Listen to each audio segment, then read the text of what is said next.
नमस्कार, जम्मू संवाद में आपका स्वागत है और मैं हूं ललित खजूरिया। क्या गुलाम नबी आजाद साहब ने खुद को स्टेट की पॉलिटिक्स में लाकर बलंदर तो नहीं कर दिया? क्या गुलाम नबी आजाद साहब ने खुद की पार्टी बनाकर कहीं कोई बड़ी गलती तो नहीं कर दी? ये हम इसलिए कह रहे हैं क्योंकि चुनावों का ऐलान नहीं हुआ है, ना ही इसकी उम्मीद की जा रही है कि बहुत जल्द चुनाव होंगे। लेकिन जिस तरह से उन्होंने पार्टी बनाई, जिस तरह से वो कांग्रेस हाईकमान से नाराज हुए, ऐसा लग रहा था कि उनकी पार्टी, जब वो खुद की पार्टी को यहां पर लॉन्च करेंगे तो बहुत ही बड़े जोरों खरोश से करेंगे। यानी कि वो पार्टी एक जब लॉन्च होगी तो पूरे के पूरे यानी कि राजनीतिक दूसरी पार्टी को पता चलेगा कि हां, गुलाम नबी आजाद साहब ने इस पार्टी का गठन किया है और जो नाराजगी थी वो जायज थी। देखिए, कांग्रेस से अलग होकर किस तरह से गुलाम नबी आजाद साहब ने खुद की पार्टी का ऐलान करके एक चुनौती दी है, लेकिन ऐसा कुछ भी नहीं हुआ। गुलाम नबी आजाद साहब की पार्टी से ऐसा लग रहा था उनकी पार्टी में दूसरी पार्टी के भी नेता आएंगे, लेकिन अभी तक कोई भी बाहरी पार्टी का नेता जो बड़ा चेहरा हो वो अभी तक ज्वाइन नहीं कर पाया है। हालांकि भविष्य में कौन ज्वाइन करेगा, कौन नहीं करेगा, ये अलग बात है, लेकिन जिसकी उम्मीद की जा रही थी, ऐसा लग रहा था कि जैसे ही अपनी पार्टी का ऐलान करेंगे, खुद की पार्टी का, यानी कि तो यहां पर एक बाढ़ सी आ जाएगी, सैलाब सा आ जाएगा और दूसरी पार्टी से नाराज लोग छटक कर कहीं आजाद साहब की पार्टी में ना आ जाए। लेकिन करीब एक महीने से भी ज्यादा हो चुका है गुलाम नबी आजाद साहब को इस्तीफा दिए हुए और ये बताते हुए कि मैं अपनी पार्टी लॉन्च करूंगा और वो राष्ट्रीय स्तर पर लॉन्च होगी। लेकिन देखा यह गया कि जैसे जैसे वक्त गुजरता गया वो राष्ट्रीय स्तर से स्टेट तक सीमित है, यानी कि यूटी तक सीमित रह गई उनकी पार्टी और उन्होंने कोई राष्ट्रीय स्तर की पार्टी यहां पर उन्होंने इसका ऐलान नहीं किया। यानी कि यह साफ था कि जिस नाराजगी और जिस विश्वास के साथ गुलाम नबी आजाद साहब ने पार्टी को अलविदा कहा था, कांग्रेस पार्टी को अलविदा कहा था, और शायद उनको ये जवाब देने के लिए ही उन्होंने इस पार्टी का ऐलान किया था, डेमोक्रेटिक आजाद पार्टी, तो ऐसा लग रहा था कि कोई तूफान आ जाएगा, जम्मू कश्मीर की जो पॉलिटिक्स है वो हिल जाएगी और यहां के नेता जो है, दूसरी पार्टी के नेता जो है या दूसरी पार्टी के जो चीफ है वो शायद घबरा जाएंगे और अपने नेताओं को काबू करने में शायद नाकाम रहेंगे। ऐसा लग रहा था कि इनकी पार्टी में बहुत से दूसरी पार्टी के नेता चले जाएंगे, लेकिन ऐसा नहीं हुआ। जो भी आए वो इनका ग्रुप ही आया, जो पहले से ही इंतजार कर रहा था, जो पहले से ही कांग्रेस से नाराज चल रहा था, जो ये सोच रहा था कि कौन हमें रास्ता दिखाए और हम तुरंत कांग्रेस को अलविदा कह दे। तो वैसा ही हुआ, गुलाम नबी आजाद साहब ने रास्ता दिखाया और उनका जो गुट था वो गुट कांग्रेस से अलग होकर यहां पर आ गया। लेकिन गुलाम नबी आजाद साहब की अगर हम बात करें, आज हम उन्हीं पर एनालिसिस कर रहे हैं कि ऐसा क्या था गुलाम नबी आजाद साहब को, ऐसी क्या दिक्कत हो गई थी कांग्रेस में जो उन्हें लगा कि नहीं, राष्ट्रीय स्तर पर एक कांग्रेस का विकल्प होना चाहिए, एक ऐसी पार्टी होनी चाहिए जो सीनियर्स का सम्मान कर सके, एक ऐसी पार्टी होनी चाहिए जो राहुल गांधी की ना सुने, जो गांधी परिवार की ना सुने और उससे ऊपर हो। और यही वजह थी कि G23 का ग्रुप बना और G23 ग्रुप ने बकायदा कांग्रेस हाईकमान को चुनौती दी और बकायदा यह बताया कि जनाब, मैडम सुनिए, कांग्रेस बद से बदतर हो रही है, कांग्रेस का बेड़ा गर्क हो रहा है और कांग्रेस धरातल नहीं दिख रही है, इसीलिए या तो अपने नेतृत्व में बदलाव लाइए या फिर हम बागी हो जाएंगे। और सोनिया गांधी की अगर हम बात करें तो वो बहुत,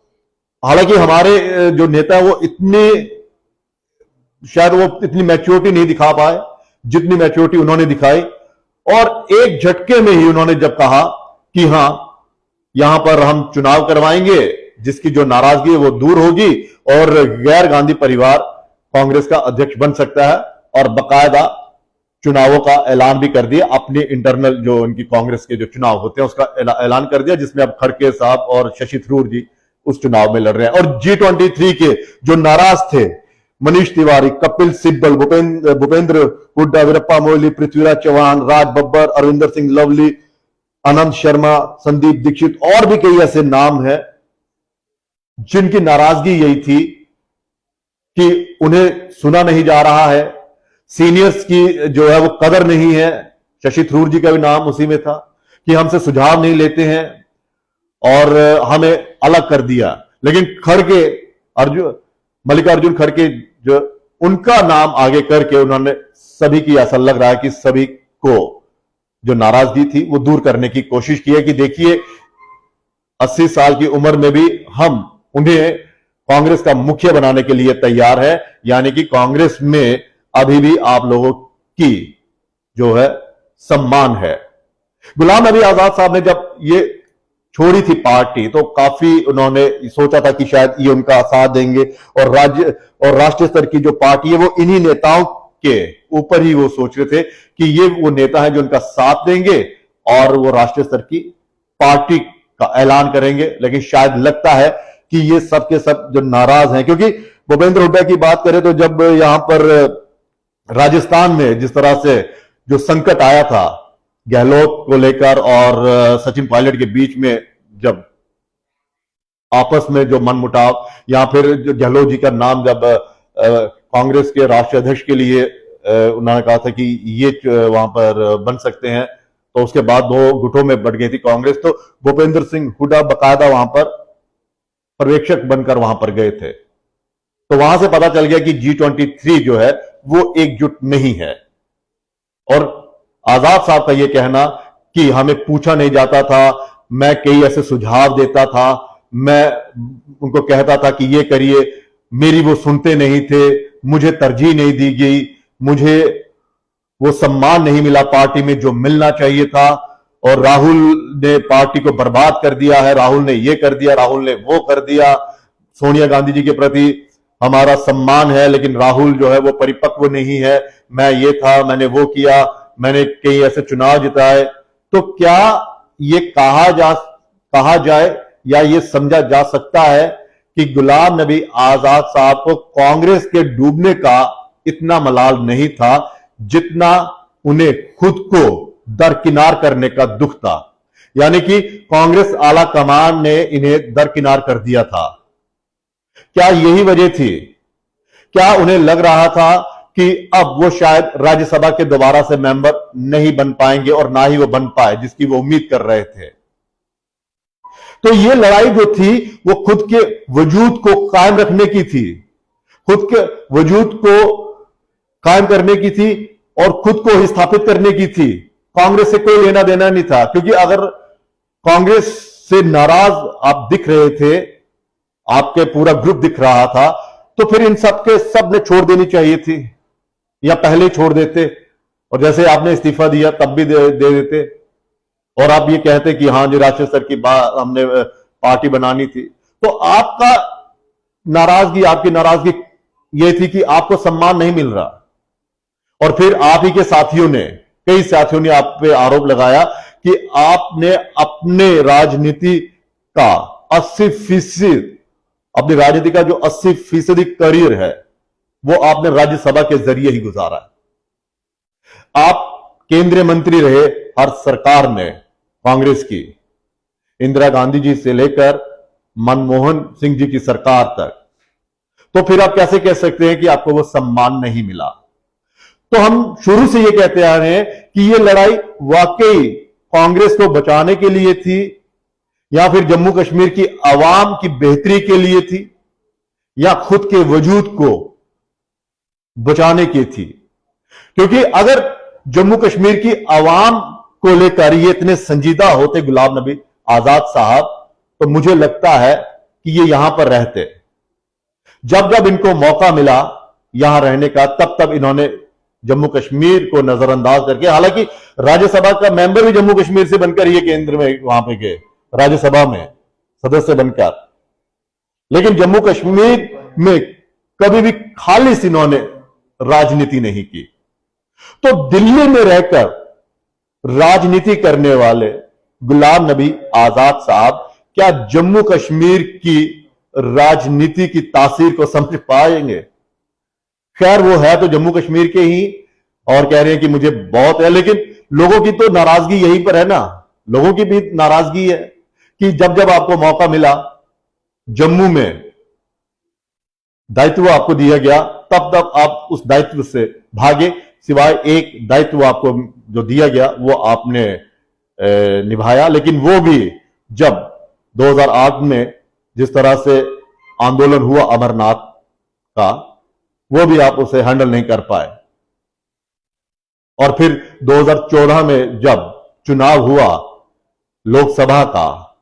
तो आपको शिकस्त का सामना करना पड़ा और फिर आप दिल्ली चले गए। तब कांग्रेस को मजबूत करने की यहां पर जरूरत थी, लेकिन आप खुद को मजबूत कर रहे थे। और पिछले 2-2.5 सालों में जो देखने को मिला कि किस तरह से कांग्रेस में ही, जम्मू की अगर प्रदेश कांग्रेस की बात करें, जम्मू कश्मीर प्रदेश कांग्रेस की अगर हम बात करें, तो वहां पर जो गुटबाजी थी वो किस तरह से खुलकर सामने आ गई। किस तरह से आपके समर्थकों ने वो नारे लगाए, मीर पीर फकीर नहीं चलेगा, गुलाम नबी आजाद साहब चलेंगे। फिर दबाव बनाने की रणनीति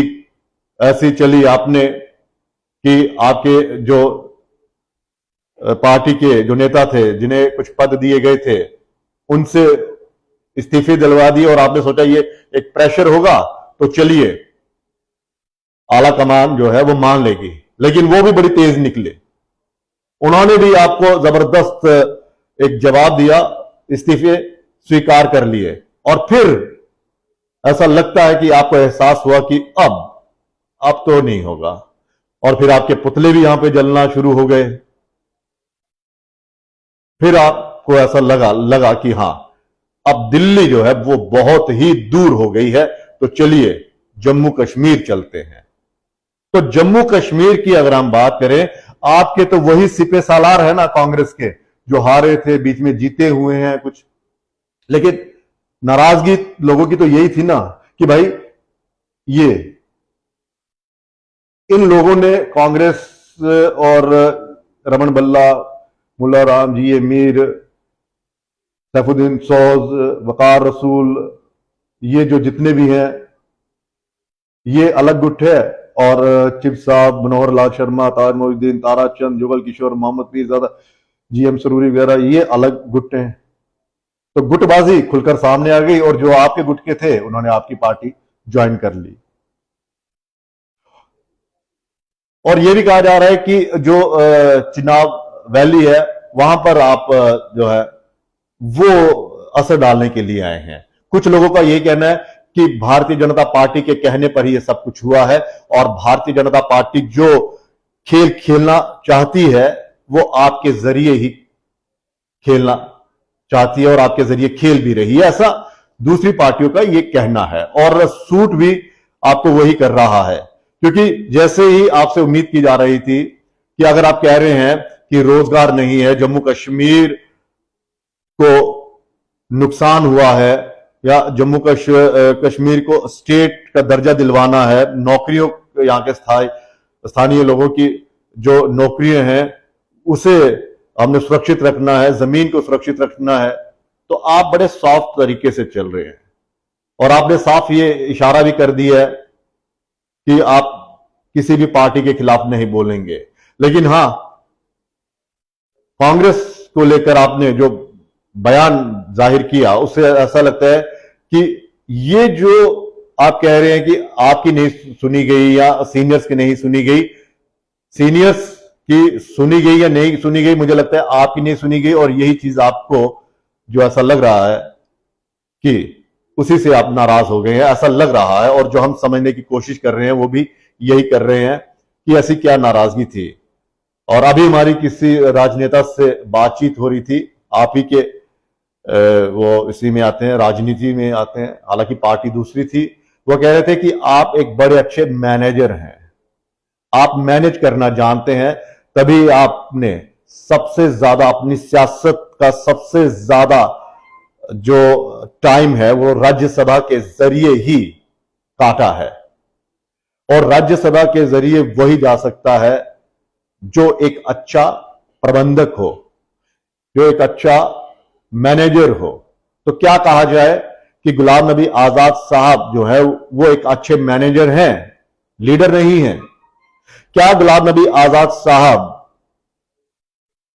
जनता से जुड़े हुए जो मुद्दे हैं उनको हल करने में सक्षम है? क्योंकि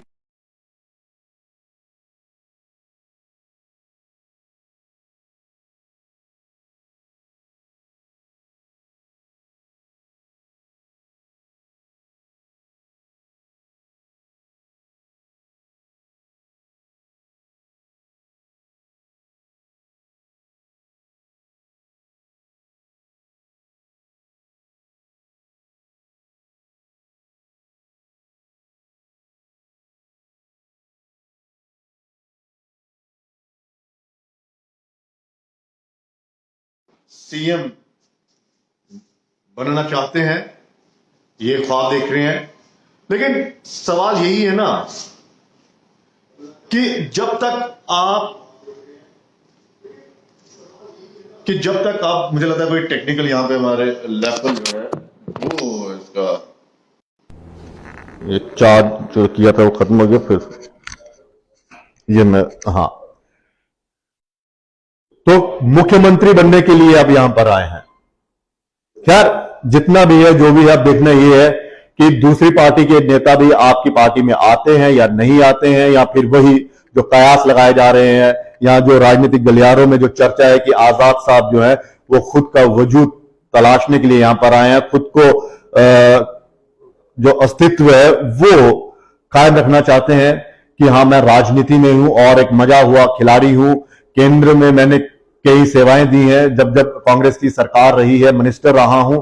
और मुझ में अभी भी इतनी क्षमता है। लेकिन मुझे लगता है कि ये जो पार्टी बनाई है ये उस उम्मीद से बनाई है कि ये जब चुनाव हो तो कुछ सीटें निकालें, और अगर आपका इतिहास देखा जाए तो शायद यही इस पर हम निष्कर्ष निकाल सकते हैं कि अगर आपकी पार्टी ने यहां पर सीटें निकाल ली, 2, 4, 5 जितनी भी हैं,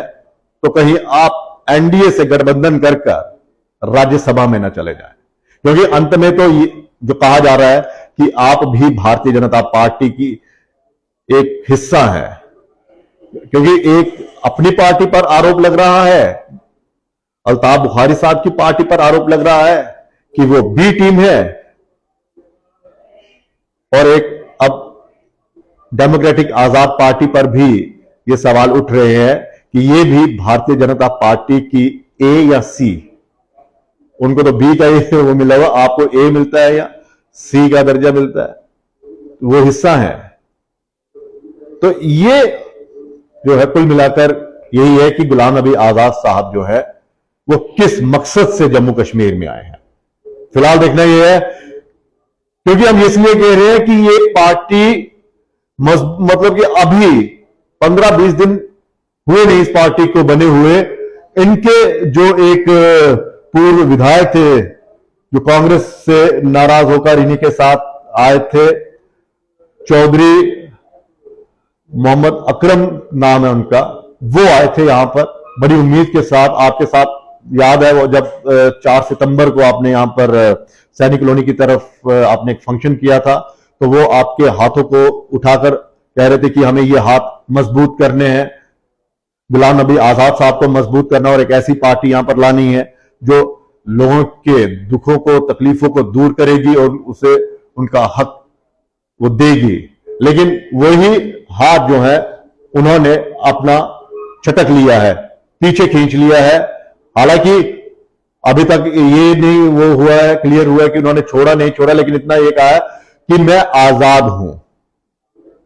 और पब्लिक अपनी आवाम से पूछूंगा, जनता से पूछूंगा कि मुझे क्या फैसला करना है, कि खुद आजाद रहना है या फिर आजाद साहब के साथ चलना है। तो ये इशारा कर रहा है कि आपकी पार्टी को लेकर जो उम्मीदें थी वो अब शायद धुंधली पड़ती जा रही हैं नेताओं में। नेताओं को काफी उम्मीदें थी और 2 ही लोगों को पद देकर शायद आपने नेताओं की जो नाराजगी है वो झेल ली है। ये संभावनाएं हैं, इस पे हम मोहर नहीं लगा रहे हैं, और ना ही हम अपना कोई फैसला सुना रहे हैं। ये हम एनालिसिस कर रहे हैं कि क्या संभावनाएं हो सकती है और किन संभावनाओं के चलते आपने ये इस पार्टी का ऐलान किया है, किन संभावनाओं को लेकर आप वहां से दिल्ली से यहां पर आए हैं, क्या मकसद है, ये तो वक्त बताएगा। लेकिन लोग ये सवाल पूछ रहे हैं और आप ही के नेता भी ये कह रहे हैं कि बहुत डिले हो रहा है, अगर चुनाव जल्द नहीं हुए तो शायद और भी कुछ नेता जो हैं वो छोड़ कर ना चले जाएं। फिलहाल कल क्या होता है,